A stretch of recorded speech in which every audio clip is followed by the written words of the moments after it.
করে রাখে, লিস্টি করিয়া সন্ধ্যার সময় এই আমল নামাগুলা আল্লাহ তাআলার দরবারে ফেরেশতাগুলা নিয়ে হাজির হয়ে যায়। সুবহানাল্লাহ।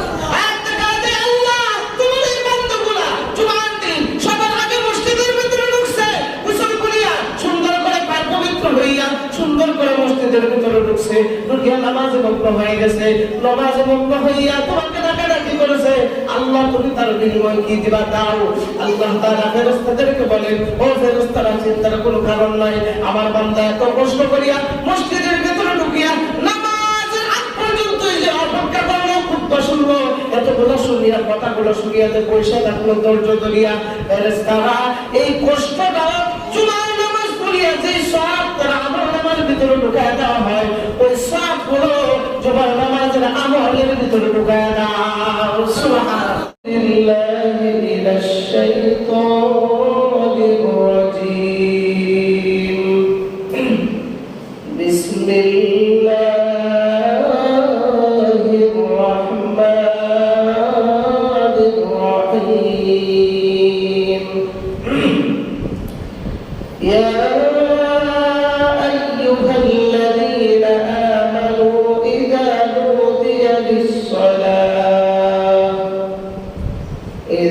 নুদিয়া লিস-সালাতি মিন ইয়াউমিল জুমআতি ফাসআউ ইলা যিকরিল্লাহি ওয়া যারুল বাই', যালিকুম খায়রুন লাকুম ইন কুনতুম তা'লামুন।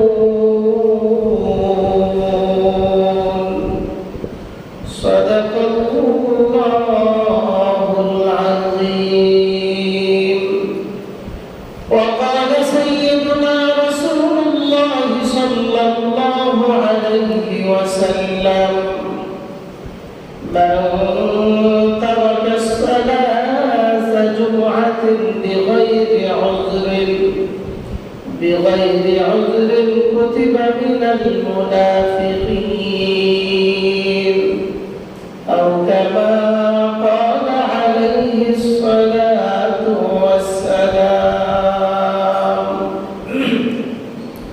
وقال تعالى في شأن حبيبه ومحبوبه ومعشوقه مخبرا وآمرا: إن الله وملائكته يصلون على النبي يا أيها الذين آمنوا صلوا عليه وسلموا تسليما.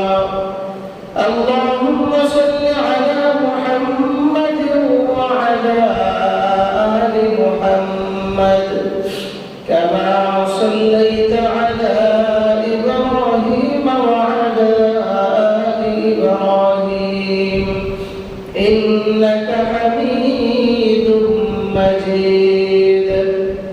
اللهم بارك على محمد وعلى آل محمد كما باركت على إبراهيم وعلى آل إبراهيم إنك حميد مجيد.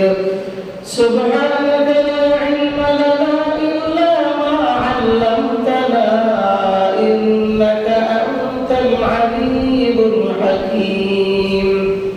رب اشرح لي صدري ويسر لي أمري واحلل عقدة من لساني يفقهوا قولي. لا إله إلا الله، لا إله إلا الله، لا إله إلا الله، لا إله إلا الله، لا إله إلا الله، لا إله إلا الله، لا إله إلا الله، لا إله إلا الله، لا إله إلا الله.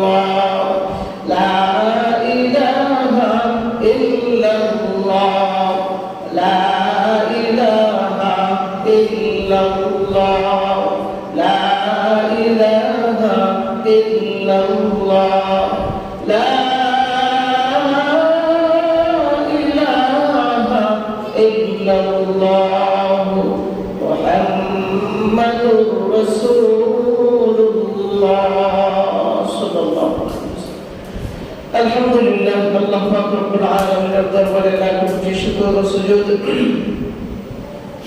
যে মহান দয়াময় রব্বুল আলামিন আপনি আমাদেরকে আল্লাহ তাআলার ঘর তথা মসজিদুল মুকাররমায় আল্লাহ পাক রব্বুল আলামিন তার রহম ও করমের মাধ্যমে সুন্দরভাবে তার ঘরে পৌঁছে দিয়েছেন। এই জন্য অন্তরের অন্তঃস্থল থেকে শুকরিয়া আদায়তে কালিমাতু শুকর আদায় করছি আলহামদুলিল্লাহ। আল্লাহ পাক রব্বুল আলামিন যদি আমাদেরকে তৌফিক না দিতেন তাহলে আমরা আসতে পারতাম না। আল্লাহ তাআলা তৌফিক দিয়েছেন বিধায় এই জন্য আমরা আসতে পারছি। পৃথিবীতে যত মানুষ দুনিয়াতে আগমন করেছে সবাই ইবাদত করতে পারে এই সুযোগ কারো হয় না। যত মানুষ হচ্ছে প্রত্যেক মানুষের মধ্যে এক একটা জাত আছে, বিভিন্ন জাতের আবার বিভিন্ন ধর্ম আছে। প্রত্যেকে তার ধর্ম কর্ম অনুযায়ী সে ইবাদত করে। আর যত ধর্মওয়ালা মানুষ দুনিয়াতে আছে এর মধ্যে সবচাইতে শ্রেষ্ঠত্ব ধর্ম হলো ইসলাম, যেই ধর্মের ভিতরে আমরা আছি। সব ধর্মের চাইতে যেহেতু শ্রেষ্ঠ ধর্ম, তাহলে আমরা শ্রেষ্ঠ আল্লাহর বান্দা। যারা এই ধর্মের ভিতরে নাই তারা অন্য ধর্মের মধ্যে আছে, এটাও তাদের জন্য আল্লাহর পক্ষ থেকে একটা পরীক্ষা। অনেক মানুষ এমন আছে না যে তার নিজ ধর্মকে ত্যাগ করে ইসলাম ধর্ম গ্রহণ করছে, এমন লোক আছে না? আছে। কেন সে আসলো? আল্লাহর পক্ষ থেকে তার উপর একটা পরীক্ষা আছে যে বান্দাকে আমি এই ধর্মের ভিতরে জন্মগ্রহণ করাইলাম, দেখি বান্দা পরিবর্তন হয় কিনা। কারণ যে পরীক্ষাটা বান্দা তার সম্মুখীন হয়েছে, এই পরীক্ষার মধ্যে পরীক্ষা দেওয়া অনেক বড় একটা হিম্মতের ব্যাপার, অনেক বড় একটা ধৈর্যের ব্যাপার। তার নিজ আত্মীয় স্বজন, তার নিজ বাড়ি, নিজ ধর্মকে ত্যাগ করে আসা একটা সাধারণ ব্যাপার না, কঠিন ব্যাপার। তো যারা এই পরীক্ষার মধ্যে ফাঁস করেছে, আল্লাহ রাসূল বলেন কোন বিধর্মী যদি ইসলামের আওতাধীনের ভিতরে আসতে চায়, আসতে সে ইচ্ছা করে, আল্লাহ যদি তাকে কবুল করে, ওই বান্দাটা কালিমা পড়ার সাথে সাথে তার পূর্বের সমস্ত জিন্দেগীর গুনাহ আল্লাহ মাফ করে দেবে। সুবহানাল্লাহ। অর্থাৎ বান্দা ইসলাম ধর্মের ভিতরে ঢোকার সাথে সাথে আল্লাহ তাআলা তার জিন্দেগীর সমস্ত গুনাহ মাফ করে দেন, অর্থাৎ সে মাসুম হয়ে যায়। সুবহানাল্লাহ। একদম মাসুম হয়ে যায়। ইসলাম ধর্মের শুরু তখন সে ধর্মের ভিতরে আইসা শুরুই তার কালিমার পর থেকে শুরু হয়ে যায়। এই শুরু থেকে তার কোন গুনাহ থাকে না। এরপরে যখন সে ইসলাম সম্পর্কে জানতে থাকে, আস্তে আস্তে জানতে থাকে, যখন তার আমলে সবকিছু নিয়ে নেয়, তখন সে আল্লাহর প্রিয় বান্দা হয়ে যায়।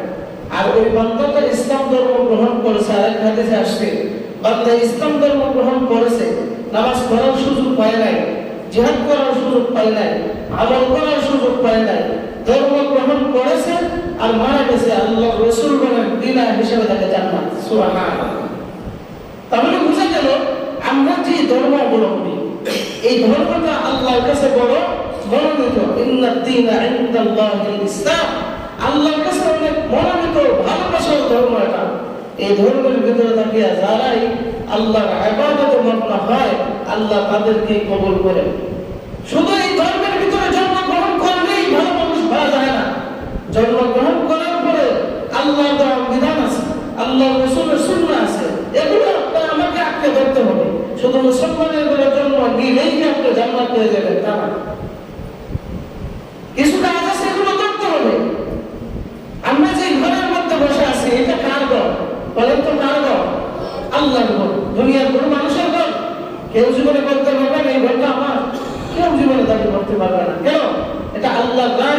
এই ঘরকে সুবর্ণ করে দেওয়া হয়েছে। এটা আল্লাহর ঘর, এটা ভক্তির ঘর।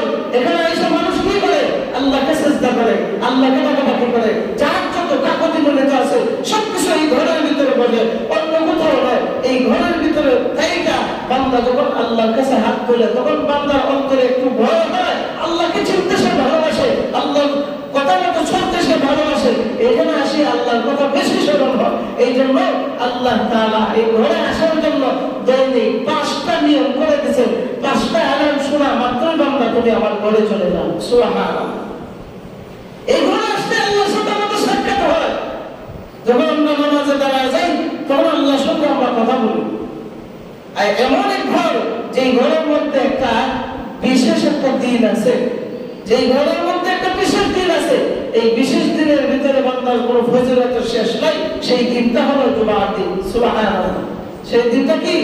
জুমার দিন। এই আজকে যে জুমার দিন, এই জুমার দিন আল্লাহ রাসূল বলেন, কেউ যদি জুমার প্রস্তুতি নিয়ে যখন ঘর থেকে বের হয়, বের হইতে হইতে সে বের হইয়া হাঁটতে হাঁটতে যখন মসজিদ পর্যন্ত আসে, মসজিদ পর্যন্ত আসতে গিয়ে তার যত কদম পড়ে, যত পা পড়ে হাঁটতে গিয়া প্রত্যেক কদমে কদমে আল্লাহ তাআলা তার সমস্ত সগীরা গুনাহ আল্লাহ মাফ করে দেন। সুবহানাল্লাহ। সগীরা গুনাহ কি করে দেন? মাফ করে দেন। সগীরা গুনাহ আমরা এত পরিমাণে করি যা আমরা কল্পনা করতে পারবো না, কল্পনা করতে পারবো না। যদি আমরা আমাদের গুনাহের বান্দা, গুনাহের বেঞ্চটা দেখতে পারতাম তাহলে আমরা বুঝতে পারতাম যে আমরা জানি না অজানে যে কোনো ইচ্ছুক ভাবে বা অনিচ্ছুক ভাবে গোপনে প্রকাশ্যে কত রকমের গুনাহ যে আমরা করি সেটা আমরা দেখতে পারতাম, সেটা আমরা দেখতে পারতাম। কিন্তু এটা দেখার মতো কারো ক্ষমতা আল্লাহ তাআলা দেন নাই। আল্লাহ তাআলা এই দিনের গুরুত্ব বড় মর্যাদা দিয়েছে। এই দিনটা, জুমার দিনটা অনেক বড় একটা ফজিলতের দিন। আল্লাহ তাআলা কোরআন কারীমের মধ্যে বলেন, ইয়া আইয়ুহাল্লাযীনা আমানু ইযা নুদিয়া লিস-সালাতি মিন ইয়াউমিল জুমআতি ফাসআউ ইলা যিকরিল্লাহি ওয়া দারুল বাই', যালিকুম খায়রুল লাকুম ইন কুনতুম তা'লামুন। আল্লাহ পাক রব্বুল আলামিন বলেন, হে মুমিনগণ, হে ঈমানদারগণ, যখন জুমার নামাজের জন্য যখন আযান হয়ে যায়, মুয়াজ্জিন সাহেব যখন আযানের এলানটা যখন দেয়া যায় জুমার দিন, তখন তোমরা দেরি করিও না। দুনিয়ার যত ব্যবসা বাণিজ্য আছে, দুনিয়ার যত সাংসারিক যত কাজ আছে, দুনিয়াবি যত কাজ আছে, সমস্ত কাজগুলোকে প্রত্যাহার করিয়া তোমরা দেরি করিও না। তাড়াতাড়ি সবকিছু থেকে ত্যাগ করে জুমার দিন আল্লাহর জিকিরে তোমরা মগ্ন হয়ে যাও। সুবহানাল্লাহ। জিকির মানে কি? শুধু লা ইলাহা ইল্লাল্লাহ কালাম, শুধু জিকির নয়। মসজিদের মধ্যে আসে, আপনি নামাজের মধ্যে দাঁড়ায় গেলেন, এটা এক রকমের জিকির। কারণ মসজিদের মধ্যে আপনি নামাজের মধ্যে দাঁড়িয়ে আপনি আল্লাহু আকবার বলবেন, আল্লাহ সবচেয়ে বড়। আল্লাহ তাআলা আপনার আল্লাহু আকবার শুনিয়া আল্লাহ খুশি হয়ে যায়। আবার আল্লাহ বলেন, বান্দা তুই আমাকে বলছেন, তুই আমাকে বলছো যে আমি সবচেয়ে বড়, আমি তোকে গ্যারান্টি দিয়ে দিলাম তুই বান্দা আমার কাছে সবচেয়ে বড়। সুবহানাল্লাহ। পৃথিবীতে যত মাখলুক দেখেন, সমস্ত মাখলুকের মধ্যে শ্রেষ্ঠ জাতি হলো মানুষ। কুকুর এতটা দামি না যতটা দামি মানুষ, পাখি এতটা দামি না যতটুকু দামি হলো মানুষ। যত মাখলুক আল্লাহ তাআলা দিয়েছেন, সমস্ত মাখলুকের মধ্যে শ্রেষ্ঠত্ব পেয়েছে এই মুমিন জাতি, মুসলমান জাতি, মানুষ জাতি।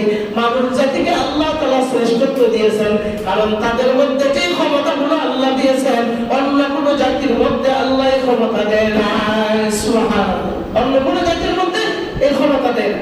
এই জন্য আল্লাহ তাআলা বলেন, যখন জুমার আযান হয়ে যায় আর দেরি করিও না, দুনিয়ার ব্যবসা বাণিজ্য বন্ধ করে, সাংসারিক কাজগুলো বন্ধ করে তোমরা তাড়াতাড়ি মসজিদের ভিতরে চলে যাও। কেন জানোনি? এই দিনের মধ্যে আমি আল্লাহ ফজিলতের কোনো শেষ রাখি নাই। এর বান্দা, তুমি যখন জুমার দিনে যখন জুমার নামাজ পড়ার জন্য যখন প্রস্তুতি নাও, এর বান্দা সকালে উঠিয়া হাত পায়ের নখগুলো সুন্দর করে যখন কাটো, মুস্তাকি যখন সুন্দর করে ছাটো, ছাটিয়া যখন গোসল করিয়া সুগন্ধি ব্যবহার করিয়া যখন মসজিদের মধ্যে আসো, আইসা মসজিদে যখন ইমাম সাহেব যখন দাঁড়ায়, যখন খুতবা দেয়, খুতবা যখন তোমরা শুনো, খুতবা দেওয়ার আগ পর্যন্ত ফজর নামাজের পর থেকে খুতবা দেওয়ার আগ পর্যন্ত বান্দা যে আমলগুলো করেছো, যে দোয়াগুলো করেছো, আমি আল্লাহ রব্বুল আলামিন বিনা আকর্ষণে আমি আল্লাহ রব্বুল আলামিন সব কবুল করিয়া নেই। সুবহানাল্লাহ, সব আল্লাহ তাআলা কবুল করে নেই। খুতবা দেওয়ার আগ পর্যন্ত আমরা যা দোয়া করি, যা নামাজ পড়ি, যা আমল করি, যে সুন্নাতগুলো পালন করি, আল্লাহ তাআলা প্রত্যেকটা সুন্নাত, প্রত্যেকটা দোয়া, প্রত্যেকটা আমলে আল্লাহ তাআলা নির্দ্বিধায় কবুল করে নেই। সুবহানাল্লাহ, কোনো বাহানা তো করে না, সবকিছু কবুল করে নেই।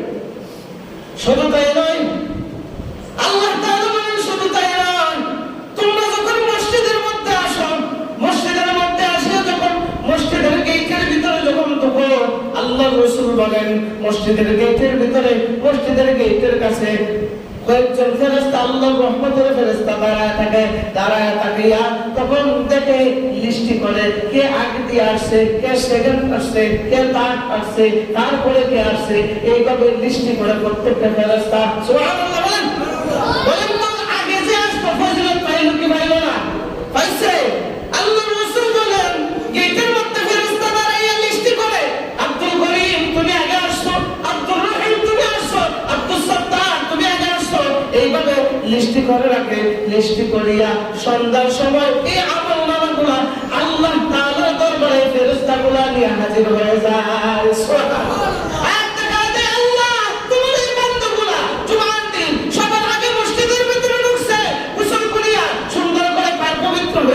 সুন্দর করে মসজিদের ভিতরে ঢুকছে, ঢুকিয়া নামাজে মগ্ন হয়ে গেছে, নামাজে মগ্ন হইয়া তোমাকে ডাকাডাকি করেছে, আল্লাহ তুমি তার বিনিময় কি দিবা দাও। আল্লাহ তাআলা ফেরেশতাদেরকে বলেন, ও ফেরেশতারা চিন্তার কোনো কারণ নাই, আমার বান্দা এত কষ্ট করিয়া মসজিদের ভিতরে ঢুকিয়া নামাজের আগ পর্যন্ত যে অপেক্ষা করলো, খুতবা শুনলো, এতগুলো শুনিয়া কথাগুলো শুনিয়া যে পয়সা থাকলো ধৈর্য ধরিয়া, ফেরেশতারা এই কষ্টটা জুমার নামাজ পড়িয়া যে সব তারা আমল নামাজের ভিতরে ঢুকায় দেওয়া হয়, ওই সবগুলো জুমার নামাজের আমলের ভিতরে ঢুকায় দাও। সুবহানাল্লাহ, তাহলে বুঝা গেল আসলেও লাভ, ঢুকলেও লাভ, অপেক্ষা করলেও লাভ। এবার যখন জুমার নামাজ পড়িয়া যখন একসাথে সারিবদ্ধভাবে বান্দা যখন জুমার নামাজ পড়িয়া যখন ঘর থেকে অর্থাৎ আল্লাহর ঘর থেকে যখন বিদায় নিয়ে নেয়, আল্লাহু আকবার, আল্লাহ তাআলার রহমতের ফেরেশতারা তার যে গুনাহগুলো খালিয়া রাখিয়া দিছিল ওই জায়গার মধ্যে দাঁড়াইয়া দৃষ্টি করছিল। আল্লাহু আকবার, বান্দা যখন তওবা করিয়া মসজিদ থেকে বের হয়ে যায়, ওই গুনাহগুলোকে ফেরেশতারা নেকি দ্বারা পরিবর্তন করিয়া দেয়। সুবহানাল্লাহ, লাভ আছে না ভাই? সীমাহীন। পাশাপাশি আল্লাহ রাসূলের হাদিসের মধ্যে বলেন জুমার নামাজে যারা আয় না, এমন মগা দুনিয়াতে আসে না নাই? আসে না নাই? পাঁচওয়াক্ত তো আসেই না, জুমার নামাজও আসে না। এমনি ভাবে সে বাড়িতে বসে থাকে, বিভিন্ন জায়গায় বসে থাকে, বিভিন্ন কাজকর্মে লিপ্ত হয়ে থাকে, বিভিন্ন দুনিয়া জামালে যুক্ত হয়ে থাকে, বিনা ওযর ব্যতীত। আল্লাহ রাসূল তাদের ব্যাপারে বলেন, আল্লাহ রাসূল বলেন, ক্বালা রাসূলুল্লাহ সাল্লাল্লাহু আলাইহি ওয়াসাল্লাম, মান তারাকা সালাসা জুমাতিন বিগাইরি উযরিন কুতিবা মিনাল মুনাফিকিন। বলেন নাউযুবিল্লাহ।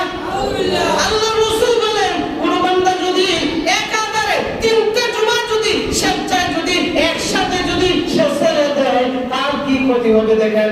আল্লাহ রাসূল বলেন আল্লাহর দপ্তরে যে তার মুমিনের খাতারে যে তার নামটা লেখা ছিল, ওই মুমিনের খাতার থেকে তার নামটাকে কাটিয়া আল্লাহ তাআলা মুনাফিকের খাতারে উঠায় দেয়। বলেন নাউযুবিল্লাহ। কোন খাতারে উঠায় দেয়? মুনাফিকের খাতারে উঠায় দেয়। যদি একাধারে কেউ তিনটা জমা যদি বাধা দিয়ে দেয়, যদি না আসে, তো আল্লাহ রাসূল বলেন তার যে মুমিনের দপ্তরে যে তার নামটা লেখা ছিল ওইখান থেকে খাইটা আল্লাহ তাআলা মুনাফিকের খাতারে লিখে দেয়। বলেন নাউযুবিল্লাহ। জুমার মধ্যে না আসা লাভ না লস কি তা? মুনাফিক কি এটা সাধারণ জিনিস? এটা অনেক কঠিন জিনিস। মুনাফিক এমন একটা অবস্থা যেটা আল্লাহর দরবারে তার নামাজের কোনো সুগ্রাণ যায় না, দুর্গন্ধ যায়, তার নামাজ কোনো কাজে আসে না। মুনাফিকি করবেন, এই নামাজগুলো হাসরের ময়দানে আপনার মুখের মধ্যে ফিকে মারা হবে। যে নামাজগুলো আপনার কোনো কাজে আসবে না, যে ইবাদতগুলো আপনার কোনো কাজে আসবে না, এই ইবাদতগুলো, এই নামাজগুলো, এই আমলগুলো হাসরের ময়দানে আপনার মুখের মধ্যে ফিকে মারা হবে। আল্লাহ রাসূল আরেক হাদিসের মধ্যে বলেন, কেউ যদি জুমার দিন সুন্দর করে যদি মসজিদের মধ্যে আসে, আসার কারণে আল্লাহ পাক রব্বুল আলামিন তার দরবারে ওই বান্দাকে কবুল করে নেয়। আর যদি কেউ একাধারে, আবার আরেক হাদিসে বলতেছেন, একাধারে যদি কেউ আবার যদি তিনটা জুমা যদি তরক করে দেয়, তিনটা জুমা যদি ইচ্ছাকৃতভাবে তারা ছেড়ে দেয়, ছেড়ে দেওয়ার কারণে বিনা উজরে, উজর ব্যতীত, অনেক মানুষের তো উজর আছে, উজর আছে না নাই? কেউ এমন একটা অসুস্থ, যে অসুস্থর কারণে সে হাইটা যেতে পারে না, তাহলে কি ফালকি করে একটা নামাজ পড়বো না? এই ক্ষেত্রে সাথ আছে। আপনি মুসাফির, সফর করতেছেন, এমন একটা এলাকা, এমন একটা রাস্তা, এমন একটা সিচুয়েশনে পড়ছে যে সিচুয়েশনের মধ্যে কোনো মসজিদ নাই, মসজিদ থাকলেও আপনি নামাজ পড়বেন এমন কোনো ব্যবস্থা নাই, ওই অবস্থা আপনি জামাত তরক করতে পারবেন, জুমা তরক করতে পারবেন, কোনো সমস্যা নাই। পরে গিয়া এই জুমার পরিবর্তে জুমা তো করতে পারবেন না, জুমা তো একা করা সম্ভব না, জুমা নামাজ একা করা সম্ভব, এখন কি করবেন? জুমা নামাজও করতে পারলেন না। এর জরুরি মাসালা শুনে রাখেন, কেউ যদি কোনো ওজনের কারণে জুমার নামাজ করতে পারেন নাই, জুমার নামাজ তো একা করা সম্ভব নয়, তখন কি করবেন? তখন ওই দিনে জোহরের নামাজটা আদায় করে নেবেন। কিসের নামাজ? জোরে বলেন, জোরে বলেন, কিসের নামাজ? জোহরের নামাজটা আদায় করে নেবেন। একা তো আর করতে পারবেন না, একা তো আর খুতবা দেওয়া যাবে না, আজান দেওয়া যাবে না, এই জন্য ওই দিনে জোহরের নামাজটা আদায় করে নিলেন, ইনশাআল্লাহ আপনার আদায় হয়ে যাবে। বলেন সুবহানাল্লাহ। দুজন মানুষের থাকতে পারে, এমন অসুস্থ হয়েছে, আসতে পারে না, বা এমন নেক দিছে, তুফানের উপর তুফান, ঘর থেকে বের হলে তারা উড়ায় নিয়ে যাইবে, এখন তো আর আসতে পারবে না, কি করবে? কি জামাত তরক করতে পারবে? জুমা তরক করতে পারবে, বাড়িতে জোহরের নামাজ পড়ে নিলেই হবে। বা এমন একটা সমুদ্র আপনি পানি দিতেছেন, যে সমুদ্র পানি দিলে জুমার নামাজ আপনি ধরতে পারবেন না, আপনি পানি দিতেছেন, মধ্যখানে আসতে জুমার নামাজ শেষ হয়ে যাবে, ওই অবস্থায় সমুদ্র যে জায়গার মধ্যে আছে ওই জায়গার মধ্যে আপনি জোহরের নামাজটা আদায় করে ফেলবেন, আপনার জুমার ইসবাব পেয়ে যাবেন। সুবহানাল্লাহ। বলে এই জন্যই যে বলছিলাম যে বিনা উজর ব্যতীত, কেউ যদি উজর না থাকে, এমন কোন সমস্যা না থাকে, ইচ্ছাকৃতভাবে কেউ যদি তিনটা জুমা যদি বাধা দিয়ে দেয়, আল্লাহ রাসূল বলেন শুধু তাই নয়, আল্লাহ তাআলা তার কপালের মধ্যে মোহর মেরে দেন। বলেন নাউযুবিল্লাহ। মোহর এমন একটা জিনিস যেটা হলো কুদরতি সিল, গুনাহগার বান্দা হিসেবে সিল দিয়ে দেয়।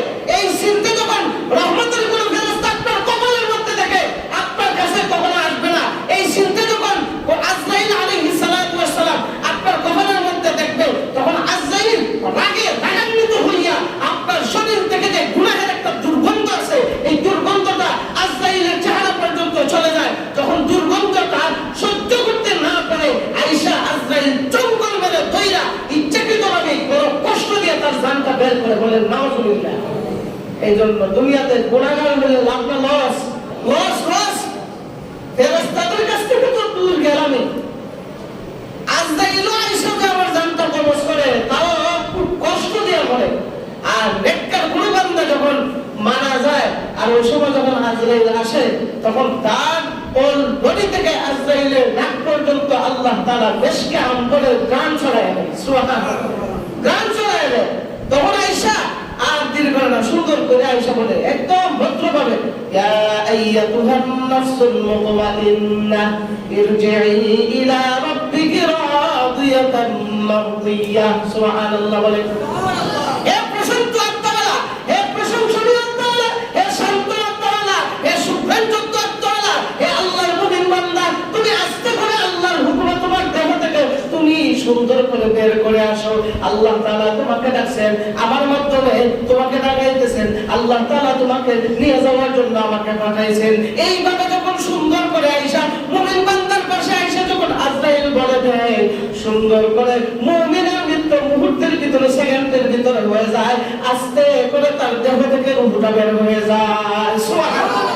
আর তিনি করে না, রহমতের ফেরেশতারা সুন্দর করে সুগন্ধযুক্ত জান্নাতের কাপড় নিয়ে দাঁড়ায় থাকে, ওইখান থেকে তার আত্মাটাকে সুন্দর করে প্যাকেজিং করিয়া আল্লাহর দরবারে নিয়ে যায়। আল্লাহর দরবারে নিয়ে আল্লাহর কাছে যখন চলে যায়, আল্লাহ কারণ মুমিন একজন বান্দার আত্মা নিয়ে আসছে, তাই নাকি? বলে হ্যাঁ। বলে তার আত্মা থেকে এত সূত্র ছড়ায় আছে। বলে জানি না আল্লাহ। আল্লাহ তাআলা বলেন এই বান্দাটা হলো আমার মাকবুল বান্দা। মাকবুল বান্দা হওয়ার কারণে তার পুরো দেহটাকে আমি আল্লাহ ঘ্রাণান্বিত করে দিয়েছি। শুধু তাই নয়, এইখানের মধ্যে দাঁড়াও, এইখান থেকে তাকে ইল্লিয়িনের মধ্যে নিয়ে যাও। ওইখানের মধ্যে জান্নাতের ভিতরে একটা জায়গা আছে, তার নাম হলো ইল্লিয়িন। ওই ইল্লিয়িনের মধ্যে তার নামটা লিপিবদ্ধ করে দাও। সুবহানাল্লাহ। ইল্লিয়িনের মধ্যে তার নামটা লিপিবদ্ধ করে যাও। আর গুনাহগার বান্দা যে তারা নিয়ে যায়, নেওয়ার সাথে সাথে আল্লাহ তাআলা বলেন কার আত্মা নিয়ে আসো? গুনাহগার বান্দা বা এত দুর্গন্ধ ছড়ায় আছে, এক কাজ করো, সাত আসমান থেকে আসমান মানে এই রূহটাকে জমিনে ফেলে দাও। বলেন নাউজুবিল্লাহ। ফেলে দাও। আমার গুনাহগার বান্দা তার রূহ থেকে এই দুর্গন্ধ ছড়ায় আসছে। এরপরে যখন ফেলে দেয়, আবার তার রূহটাকে উঠানো হয়। উঠানোর পরে সপ্তম আসমানে যখন নিয়ে যায়, আল্লাহ বলেন আর সামনে বাড়ায় না, এক কাজ করো, জাহান্নামের ভিতরে একটা জায়গা আছে, তার নাম হলো সিজ্জিয়িন। ওই জায়গার মধ্যে তার নামটা লিপিবদ্ধ করে দাও। বলেন নাউজুবিল্লাহ। দুনিয়াতে গুনাহগার হয়ে মৃত্যুবরণ করলে লস না লাভ? লস। আর যদি মাকবুল বান্দা হইয়া আল্লাহর পেয়ারা বান্দা হইয়া যদি যাইতে পারেন, তো আপনাকে ইস্তেকবাল জানাইয়া নেওয়ার জন্য আল্লাহ তাআলা কমপক্ষে 500 ফেরেশতা, আল্লাহ রহমতের ফেরেশতা পাঠাবেন আপনাকে স্বাগতম দিয়ে নিয়ে যাওয়ার জন্য। সুবহানাল্লাহ। লাভ আছে না নাই? বলছিলাম যে জুমার দিনের গুরুত্ব, যে কেউ যদি 3 দিন এক হাতারে যদি ইচ্ছাকৃতভাবে জুমা যদি ছেড়ে দেয়, তো এক হাদিসে পাইলাম তার কপালের মধ্যে, তিরমিজি শরীফের হাদিস, তার কপালের মধ্যে আল্লাহ তাআলা মোহর মেরে দেন। 2 নম্বর হলো কেউ যদি ইচ্ছাকৃতভাবে বিনা উযরে যদি কেউ এক হাতারে 3টা জুমা যদি ছেড়ে দেয়, দেওয়ার কারণে আল্লাহ তাআলার দপ্তরে যে তার মুমিন নামক দপ্তরের যে এই লিস্টের মধ্যে তার নামটা লেখা ছিল, ওই জায়গা থেকে খাইটা আল্লাহ তাআলা মুনাফিকের লিস্টের মধ্যে তার নাম উঠায় দেয়। বলেন নাউজুবিল্লাহ। আল্লাহ রাসূল আরেক হাদিসের মধ্যে বলে কেউ যদি ইচ্ছাকৃতভাবে জুমা ছেড়ে দেয়, আমার মনে হয় যে আমি রাসূল আমার মিম্বরের মধ্যে আরেকজন সাহাবীকে বসায়া দিয়া আমি তার ঘরবাড়িটাকে আগুন দা ফিরা দেই। বলেন নাউজুবিল্লাহ। এটা কি জুমার গুরুত্ব বুঝাইছেন কি বুঝাইছেন না? এখন কি আমরা বাড়িতে বসে থাকবো? জুমার দিন যদি আপনি মসজিদের মধ্যে আগে আসেন তাহলে লাভ। আবার কোন কোন হাদিসে পাওয়া যায় যে কিছু কিছু মানুষ অলসতার মাধ্যমে কাটায় দেয়। অলসতার মাধ্যমে করে হুজুর খুতবা দিলে পরে এরপরে যাবো। আরে ভাই, আপনি তো খুতবার সময় আসলেন, আপনি তো কোনো কিছু পেলেন না, কোনো কিছুই পাইলেন না।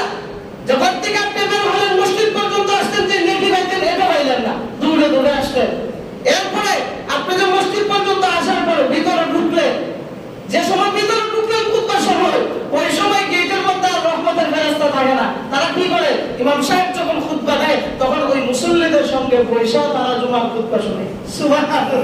জুমার খুতবা শুনে তারা যে লিস্টিটা লিখছিল, লিস্টের মধ্যে আপনার নামটা উঠানো হলো না, আল্লাহর দপ্তরে আপনার নাম উঠানো হলো না। আপনি যে খুতবার সময় আসলেন, এর আগে যদি আসেন তো আপনি কয়টা মালিক হলেন? যত সমস্ত সগীরা গুনাহ ছিল সব আল্লাহ মাফ করে দিলেন। আর ঘর থেকে মসজিদের খুতবা পর্যন্ত যে অপেক্ষা করলেন, অপেক্ষা করার কারণে এই সময়টাকে আল্লাহ তাআলা জুমার নামাজের আমলের সঙ্গে অ্যাডজাস্ট করে দিবেন। 3 নম্বর হলো যখন আপনি মসজিদে বাড়ি থেকে আসবেন, আসার পরে মসজিদে খুতবা পর্যন্ত আপনি যে আয়েশা যে বৈশা থাকলেন, বৈশা থাকার কারণে আল্লাহর দপ্তরে আপনার মুমিন বান্দা হিসেবে নাম উঠে যাবে। সুবহানাল্লাহ। এই ফজিলতগুলো তো আপনি পাইলেন না, পরে দিয়ে আসলেন আসার কারণে। এই জন্য জুমার নামাজে আগে আসা না পরে আসা? আগে আসা। বলেন কোন সময় আসা? আগে আসা। জুমার দিনে সরকারি বন্ধ আছে না? সরকারি বন্ধ আসেনি। কিসের জন্য? বাড়িতে এমনি বসে থাকার জন্য না। না, জুমার দিনে সরকারি বন্ধ কেন দিছেন? যেন জুমার দিন ফজর থেকে আপনি জুমার জন্য প্রস্তুতি নিতে পারেন। প্রস্তুতি নিয়ে ওই রকম ভাবে সুগন্ধির ব্যবহার করিয়া, গোসল করিয়া, সুন্দর করে ফ্রেশ হইয়া আইসা ওই দিন নামাজ পড়িয়া যেন আপনি আসলেন। আর জুমার দিন খাইয়া বিভিন্ন জামালায় যুক্ত হইয়া যদি কাটাইয়া দেন, এইটা করার জন্য আল্লাহ তাআলা এইটার ব্যবস্থা করে দেন নাই। জুমার দিন সরকারি বন্ধ আছে, এমনও আল্লাহ তাআলা আপনাকে ওই দিন আমল করার জন্য আল্লাহ তাআলা অ্যাডজাস্ট করে দিয়েছেন যে ফজর থেকে যদি তুমি অপেক্ষা করো তাহলে সওয়াব। ফজর থেকে যদি আমলের ওই সুন্নতের উপর যে দাইমি সুন্নতগুলো আছে আছে, হাত পায়ের নখ কাটা, মুখ ছাড়া, দাড়ি যদি এক মুষ্টির বেশি হয়ে যায় কাটা, মুখ শেভ করা, সুন্দর করে গোসল করা, এরপরে কি বলে গোসল করিয়া সুগন্ধি ব্যবহার করিয়া মসজিদে আয়েশা ছেলে 2 রাকাত নামাজ পড়া, ওই সেইরা আপনি খুতবা পর্যন্ত যে অপেক্ষা করলেন, এই অপেক্ষা করার কারণে আল্লাহ তাআলা আলাদা আপনাকে সওয়াব দিলেন। সুবহানাল্লাহ। আর কোন এই সিস্টেম নাই রে ভাই, একমাত্র ইসলাম ধর্মের ভিতরে আছে। এই সিস্টেমটা ইসলাম ধর্মের ভিতরে আছে। জুমার দিনের ফজিলত অনেক বেশি। জুমার দিন যত বেশি মানুষ নামাজ পড়তে আসে তত আল্লাহর কাছে ওই দিন আরেকটা দেখেন, জুমার দিন আসরের পরে যদি কেউ এই আমলটা করে, একটা দুরূদ শরীফ আছে, আল্লাহুম্মা সাল্লি আলা সাইয়্যিদিনা মুহাম্মাদিন নবিয়্যিল উম্মি ওয়া আলা আলিহি ওয়া সাল্লিম তাসলিমা, আরেকদিন বলছিলাম এই দুরূদটা যদি কেউ 80 বার যদি পড়ে, 80 বার পড়ার কারণে আল্লাহ তাআলা 80 বছরের গুনাহ আল্লাহ মাফ করে দেয়। সুবহানাল্লাহ। লাভ আছে না নাই? এই আমলটা বেশি করে করবেন। শুধু তো একদিনই, জুমার দিনে আসরের পরে একটু হাঁটতেছেন, পড়েন, অসুবিধা নাই, হাঁটতেছেন পড়েন, যদি পড়েন তো দেখবেন আল্লাহ তাআলা 80 বছরের গুনাহ আল্লাহ মাফ করে দিবেন। আর এখন তো কেউ 80 বছর বাঁচে না। কেউ 80 বছর বাঁচে না, খুব কম। 60-70 হইলে বোঝা যায়, এমন বুড়া হয়েছে বোঝা যায় 130 বছর বোঝা যায়। এই হলো, এইভাবে আমাদের হায়াত যত আগাবে, কিয়ামতের সময় যত হাত আগাইবে তত আমাদের হায়াত আরো কমতে থাকবে, আরো কমতে থাকবে, শুধু কমতেই থাকবে। এই জন্য অল্প দিনে বেশি নেক আমল করেন। অল্প দিনে যদি বেশি নেক আমল করেন তো আল্লাহর দরে মাকবুলিয়ত অর্জন করতে পারবেন। আর যদি হেলায় হেলায় কাটায় দেন, 60-70 বছর গেছে আর 10 বছর কোথায় কোথায় জিন্দেগি যাইতেছে, যে একটু মসজিদে গিয়ে নামাজ পড়ি, আল্লাহর কসম করে বলি, যৌবন থাকা অবস্থায় যে ইবাদতটা করার জন্য সাত জাগত এবং ক্ষমতা নিয়ে করতে পারতেন, ওই দিন বৃদ্ধকালে, বৃদ্ধ অবস্থায় ওই আমলগুলো করতে পারবেন না।